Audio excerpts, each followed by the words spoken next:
हम सभी लोग बिना टार्च के चल ही नहीं सकते। टार्च का मतलब जानते हो भुवनेश जी क्या कहते हैं? टार्च। हाँ, आप कह रहे उजाला। टार्च का मतलब क्या होता है मनु भाई, मनित भाई? क्या बात बोली? जब अंधेरा हो जाए, या ये समझो अभी प्रवचन के बाद अचानक से अंधेरा हो जाए, और अंधेरा हो जाए और आपके पास कोई टार्च दे जाए, तो टार्च आपकी हिम्मत का काम करता है कि आपको घर तक पहुंचा देगा। टार्च आते ही अंदर का आत्मविश्वास, इंटरनल पावर बढ़ जाएगा कि मेरे पास टार्च है, अब ना मैं गिरूंगा, ना मुझे कोई ठोकर लगाएगा, ना मैं भटकूंगा, और मैं अपने घर के कमरे तक पहुंच जाऊंगा। ये टार्च का काम है। और यही आचार्य कुन स्वामी कह रहे हैं, धन कन कंचन राज सुख, धन कन कंचन राज सुख, सभी सुलभ कल जान, दुर्लभ है संसार में एक यथार्थ ज्ञान। अज्ञान देने वाले तो असीम पड़े हैं। थोड़ी देर पहले कान में कोई दे रहा था, कोई मोबाइल पे दे रहा है, कोई फेसबुक और यूट्यूब पे दे रहा है, लेकिन सच्चा और दुर्लभ ज्ञान तो सिर्फ भगवान और गुरु के चरणों में मिलेगा। टार्च के मिलते ही तुम्हें हिम्मत आ गई कि हाँ, अब मेरा कोई बाल बाका नहीं कर सकता, अब मुझे डर नहीं लगेगा, अब मैं आराम से पैदल पैदल चलकर अपने घर पहुंच जाऊंगा। कोई गड्ढा होगा, कोई पानी होगा, कोई रपटन होगी, सबसे मैं बच जाऊंगा। क्यों? क्योंकि आपके पास क्या है? टार्च है। इसी प्रकार जिसके हाथ में जिनवाणी होती है, आचार्य भगवान बहुत अच्छी बात बताते हैं पत्रकार जी। वो ये कहते हैं कि साधु के हाथ से शास्त्र, हाथ जोड़िए सभी बोलो, साधु के हाथ से शास्त्र, शास्त्र मतलब ये जिनवाणी, साधु के हाथ से शास्त्र और सैनिक के हाथ से शस्त्र जिस दिन छूट जाएगा, उसी दिन उनका सिस्टम पूरा गड़बड़ हो जाएगा। शस्त्र छूटते ही सामने वाला दुश्मन हावी हो जाएगा, और शास्त्र छूटते ही मिथ्या तुम्हारे जीवन में काला साया बनकर मंडराने लग जाएगा। एक ज्ञान है, तभी तो हम आपको पढ़ा रहे हैं और बता रहे हैं। बताइए, बचपन में 8 साल तक माँ ज्ञान देती है, कैसे खाना, कैसे पीना। छोटा सा बच्चा होता है ना, और वो मिट्टी पड़ी होती है, उसको लेकर सीधे मुंह में खा लेता है, तो माँ कहती है निकल मुझसे, थूक। वो नहीं थूकता है, तो मुंह में उंगली डाल के पूरा निकालती है। बच्चा कहता है एक हाथ दोबारा मत खाना, अब बच्चा नहीं खाता है।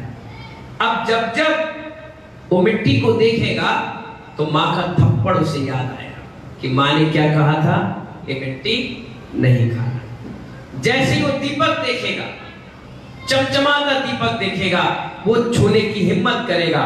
माँ कहेगी दूर हटो, थोड़ी देर बैठेगा, फिर छूनेगा, फिर कहेगी दूर हटो, वो दीपक आगे पीछे कर देगी। लेकिन एक समय ऐसा भी आएगा, वो धीरे से दीपक को टच करेगा, तो माँ कहेगी ले ले ले ले ले ले ले, कह रही थी मत दे, चल दूर हट। चाहे प्यार से, चाहे दुर्कार से, चाहे पुचकार से, माँ ने हमें 8 साल तक ज्ञान दिया। क्या दिया? ज्ञान दिया। इसीलिए तो कहा गया कि 8 साल 48 मिनट का जो बच्चा हो जाता है, वो आहार देने लायक हो जाता है, और जब तक वो आहार देने लायक नहीं है, जब तक सारा पाप उसकी माँ और उसके पिता को लगता है। जो भी वो करेगा, जैसा भी करेगा, जहां भी करेगा, सारा पाप उस माँ को लगेगा। क्यों? क्योंकि वो गार्जियन के रूप में माँ है। कभी कोई दुनिया में अपराध कर ले, तो पुलिस किसको उठा के ले जाती सबसे पहले? माँ बाप, रिश्तेदार, परिवारजन और संदिग्ध कोई व्यक्ति हो तो उसके हिंदुस्तान में जितने रिश्तेदार होंगे सारे मोबाइल ट्रैक में आ जाएंगे और पकड़ के पुलिस थाने में बंद कर दिए जाएंगे। कब तक? जब तक आपका रिश्तेदार पकड़ कर। भैया, रिश्तेदार ने पाप किया, तुम्हें क्यों पकड़ा? नहीं, शक के दायरे में वो आ गए। इसी प्रकार बच्चे ने अपराध किया, आपने मना क्यों नहीं किया? आपने शिक्षा क्यों नहीं दी? आपने उसे टोका क्यों नहीं? तो क्यों आपका बच्चा है, जब तक वो बालिग नहीं होगा, जब तक पूरा पाप मां को लगेगा, पिता को लगेगा। 50-50 दोनों को ही अपराध का पाप लगेगा। इसलिए आचार्यों को कहना पड़ा, पूरी जिम्मेदारी मां की है। किसकी है? मां की है। इसलिए पढ़ाई लिखाई, उठना बैठना, खाना पीना, इसीलिए जब बच्चा बड़ा होता है तो लोग कहते हैं ऐसे सिखाया तुम्हारी माँ बाप ने, यही कुछ सिखाया। सिखाए का मतलब जो 8 साल गीली मिट्टी में संस्कार दिए वही आकार 60 साल तक चलते हैं। आपके घरों में आपके माँ बाप ने आपको सिखा दिया कि इमली ही खाना चाहिए बचपन में उठ करके, और आप ससुराल में आए और इमली खाना चालू कर दिया, तो माँ भी आपकी जो होती है मम्मी जी, वो कहती है ये क्या कर रहे हो? हमारे घर में खाया जाता है। तो मतलब वो परंपरा बन गई, वो ज्ञान आपको मिल गया। ऐसे ही महानुभाव आचार्य इतनी अच्छी बात बता रहे हैं ज्ञान के बारे में कि हमें हर क्षण सम्यक ज्ञान लेना चाहिए, अज्ञान नहीं। सवाल, मंदिर में पूजा करोगे तो किसकी करें? ये सम्यक ज्ञान। पूजा सब कर रहे हैं, घरों में आपके देवी देवता उनके भी करते हो, चलते हुए जाने कितने देवी देवता मिलते हैं वहां भी करते हो, लेकिन सम्यक ज्ञान के साथ जो है वो महानुभाव आपको संसार में भटकाएगी नहीं, जो बाकी का है वो आपको संसार में भटकाएगी। इसलिए कहा सम्यक ज्ञान के साथ आहार करो, सम्यक ज्ञान के साथ स्वाध्याय करो, सम्यक ज्ञान के साथ दान करो, सम्यक ज्ञान के साथ पूजा, अभिषेक और हर क्रिया करो। आप कभी भटकोगे नहीं। जैसे गाड़ी में लाइट लगते ही आप हाईवे में सनासन 100-120 की गाड़ी में स्पीड में दौड़ा लेते हो। क्यों? प्रबल भाई, क्योंकि आपकी गाड़ी में आपकी गाड़ी में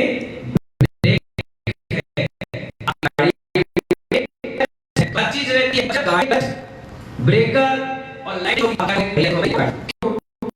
इसमें क्लच ही नहीं, इसमें लाइट ही नहीं है, इसमें पावर बैंक नहीं है। इसका एक्सीडेंट हो जाएगा, एक्सीडेंट होगा तो नुकसान होगा, हम दोनों में से किसी न किसी का नुकसान होगा। जब लौकिक भाषा में नहीं चलती तो सम्यक ज्ञान बगैर आपकी गाड़ी कैसे चल सकती है? नहीं चल सकती। अधूरा ज्ञान है और मालूम भी कुछ नहीं है। आप लोग की एक रीति बन गई है, जानते कुछ नहीं। हाथ जोड़िए, बोलो जानते कुछ नहीं। जोर से बोलो ना, जेंट्स भी बोलो, जानते कुछ नहीं है, मानते कुछ नहीं है। ये सिद्धांत है और इस गिरोह का ही नहीं, पूरे वर्ल्ड का है। क्या क्या है?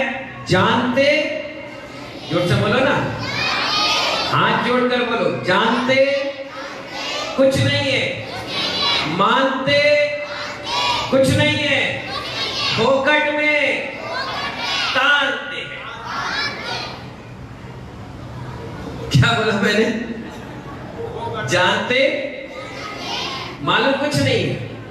अगर आपसे पूछ लूं ना, नवदावती बताना, हाँ होती है ना, कैसी होती? अरे आज ही तो की थी। क्या की थी? हाँ वही रोटी सब्जी। अरे भैया, जब नहीं मालूम है तो हाथ जोड़कर विनय भाव से कहना चाहिए।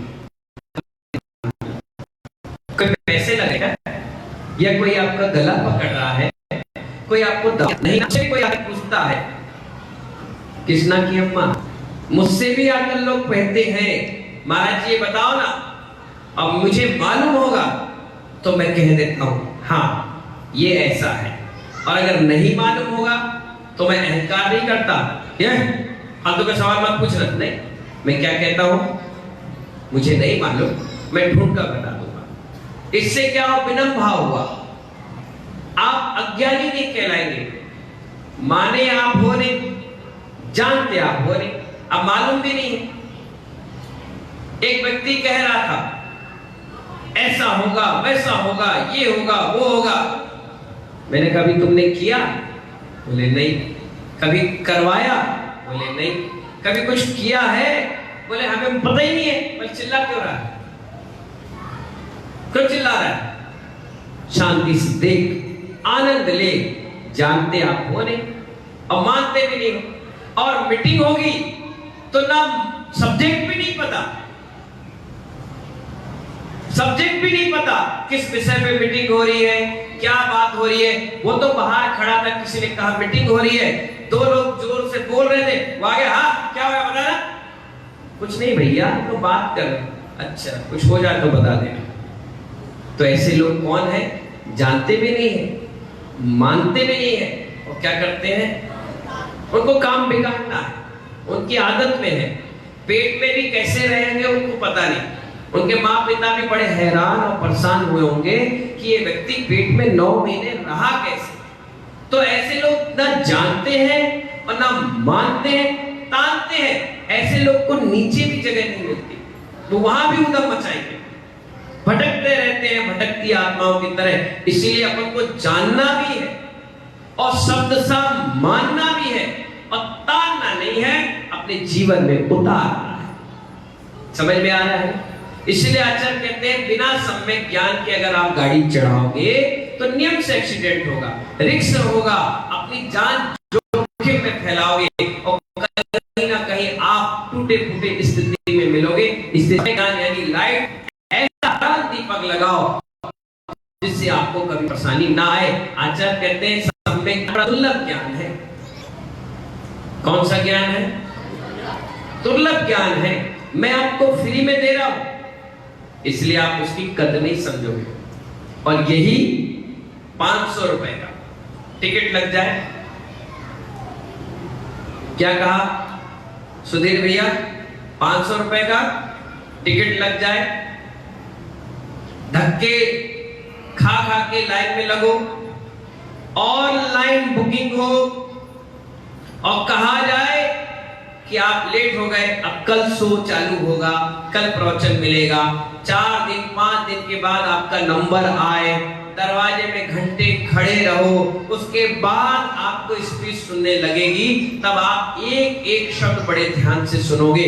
हाँ ये बताया था, हाँ वो हुआ था। मालूम है 500 रुपए का टिकट लगता है, तो मालूम है योगा में वो नचाता है, आप नाचते हो, वो गाता है, आप गाते हो, वो लुढ़का देगा, लुढ़क जाओगे, वो कहेगा हंसो तो हंसाओगे, वो कहेगा जीभ निकालो, वो कहेगा हंसो, हाँपो हाँपोगे, वो कहेगा रो तो रोगे, हर चीज करोगे। क्यों? क्योंकि तुम्हारे 500 लग गए। और यहाँ पर फ्री में भगवान मिल रहे हैं, फ्री में साधु मिल रहे हैं, फ्री में धर्म उपदेश मिल रहा है, तो सुनने के लिए भी सोच रहे हो, सुनो सुने कि नहीं सुनी। बच्चे देख लो 1-1 हजार 2-2 हजार 5-5 हजार रुपए महीने फीस भरते हैं, तो मम्मी वो बच्चे सोए हैं, मम्मी कह रही उठ जा, उठ रहे, उठो, देख 5,000 रुपए महीने स्कूल पढ़ने। अब चाहे बच्चा नहाए, चाहे रोए, चाहे गाए, तो तमाचे में नहा धोकर उसको भेज देते हो। क्यों? क्योंकि हर महीने आपके क्या लग रहे सही है? 5,000 लग रहे हैं। इसीलिए आपको चिंता है कि पर डे 150-200 रुपए तुम पर खर्च हो रहे हैं। जाओ पढ़ो लिखो, तब जाकर के तुम कमा पाओगे। और अगर तुम्हारा यही स्कूल फ्री में हो तो आप देखो महीने में 10 दिन स्कूल जाएंगे बच्चे, 5 दिन जाएंगे, एग्जाम तो घर में कॉपी लेकर कहेगा भाई साहब रोल नंबर, क्योंकि आपकी फ्री की पढ़ाई है ना। इसलिए आप कीमत नहीं समझेंगे। आचार्य सम्यक ज्ञान बड़ा दुर्लभ ज्ञान है, आपको मालूम होना चाहिए। सम्यक ज्ञान लेने के राम लक्ष्मण को भेजा। कहां भेजा? मरते हुए रावण के पास। कहां भेजा? राम ने कहा लक्ष्मण से, हे लक्ष्मण देखो ये दशानन मरने वाला है और इसके पास इतना ज्ञान है। हाथ जोड़कर प्रणाम करके कहे कि हे रावण तुम मरते हुए जा रहे हो, कुछ अच्छी बात बता दो। और वो रावण बोलते हुए बताता चला गया धर्म और अधर्म की बात कि भैया हमारी स्मरण से हट गया। एक बात बताइए, मोबाइल नंबर कैसे याद रहता है? एक 1.5-2 साल का बच्चा जिसे अपने माँ बाप की भी पहचान नहीं रहती, उसे हर एप्लीकेशन मालूम होती है, पासवर्ड मालूम होता है, क्या क्या चीज आती है, कपड़े का रंग याद हो जाता है, यहाँ तक कि नोट देख के व्यक्ति बता देता है कि जेब में कितने नोट हैं। अरे जो व्यापारी होते हैं अगर बंडल हाथ में रखो तो कह देते इसमें 4 नोट कम। आप कह गिने नहीं? बोले भैया रोज का काम है, रोज का। एक बात फिर भी हमें याददाश्त तेज है, ज्ञान तेज है, सब कुछ बढ़िया है, आपका क्यों नहीं है? क्योंकि आपने अभी उसमें उपयोग लगाया। जिन क्षण आप लगा लोगे, कोई भी इस ज्ञान का उपयोग नहीं करता और अंत समय तक ये लक्ष्य यानी खत्म हो जाता है। 5% निर्गत साधु, 4% वैज्ञानिक, 3% ज्ञान लेकर के तो पैदा हुए, लेकिन ज्ञानवान बनने के बाद बात अच्छी है। यही छोटा छोटा छोटा छोटा छोटा ज्ञान जब मटके में इकट्ठा हो जाएगा और एक हो जाता है या डिप्रेशन का शिकायत हो जाती है। आपने उपयोग नहीं किया। कोई भी चीज है अगर उपयोग नहीं करोगे तो कुछ दिन बाद वो जंग लग जाएगा, खराब हो जाएगा। इसलिए निर्गत साधु 5% पूरा उपयोग रखे और चारित्र को मजबूत बनाकर रखे। और यही सम्यक ज्ञान, यही सम्यक दुर्लभ ज्ञान आपको एक दिन भगवान बने। इन्हीं मंगल भावनाओं के साथ सभी को बहुत बहुत आशीर्वाद। ध्यान रखिएगा 6 जुलाई से 10 जुलाई भव्य पंचगण प्रतिष्ठा को जैसे ही भगवान यहाँ विराजमान